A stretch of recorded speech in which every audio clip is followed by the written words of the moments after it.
आदाब, नमस्कार, सत श्री अकाल। कतर हिंदी न्यूज में मैं अंजलि आप सबका स्वागत करती हूँ। कतर की सारी बड़ी खबरों को हिंदी में देखने के लिए हमारे चैनल को अभी सब्सक्राइब करें।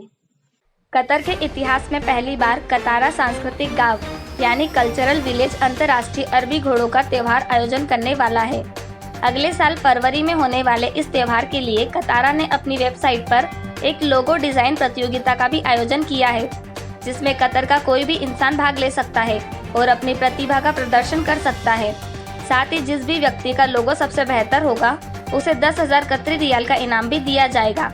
जो भी लोग इस लोगो डिजाइनिंग प्रतियोगिता में भाग लेना चाहते हैं उन्हें अपनी डिजाइन newmedia@qatar.net पर रविवार 2 बजे से पहले भेजना होगा। कतर पूरी तरह से गैस उत्सर्जन रहित देश बनने की दिशा में काम कर रहा है, जिससे वातावरण में धुआं और गंदगी कम फैले। इसके लिए कतर की बस ट्रांसपोर्ट सेवा को हाल ही में इलेक्ट्रिक करने का फैसला लिया गया है।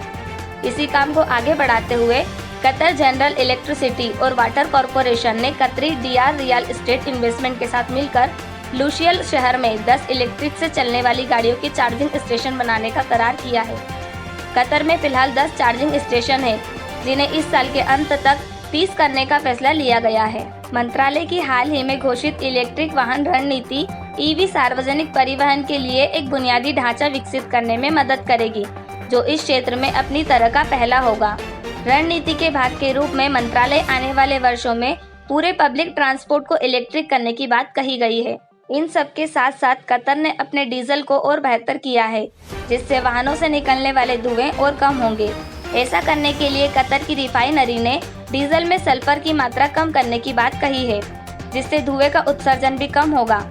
ऐसा करने से अंतर्राष्ट्रीय बाजार में भी कतरी तेल की मांग बढ़ेगी और साथ साथ पर्यावरण के लिए भी यह कदम लाभकारी होगा। United state environmental project agency के अनुसार जहरीली गैस किसी भी जीवित इंसान के लिए हानिकारक है, खासकर बच्चों और अस्थमा जैसे सांस के मरीज के लिए। सल्फर के पर्यावरण में मिलने की वजह से सल्फर पौधों को नुकसान पहुंचा सकता है और पेड़ों की वृद्धि पर नकारात्मक प्रभाव डाल सकता है। इसके अतिरिक्त गैस अम्लीय वर्षा भी कराता है। कतर में मंगलवार 29 सितंबर को कोरोना वायरस के 222 नए मरीज मिले हैं और 239 लोग आज ठीक हुए हैं, जिसके साथ ही कतर में कोरोना के सक्रिय मरीजों की संख्या घटकर 2,871 रह गई है। कतर में अब तक 1,22,000 से भी ज्यादा लोग इस बीमारी से ठीक हुए हैं।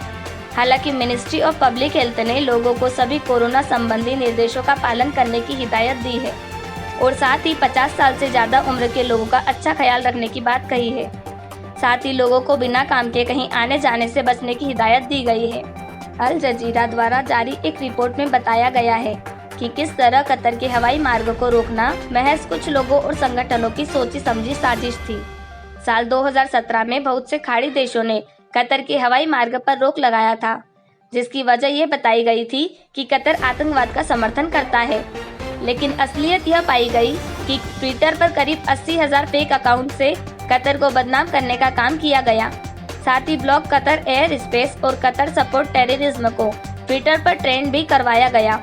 इन सब के साथ बहुत से ऐसे संगठन भी थे जो कतर हवाई मार्ग को रोकने में सक्रिय भूमिका निभा रहे थे। कतर की ताज़ा खबरों के लिए जुड़े रहे हमारे साथ। शुक्रिया।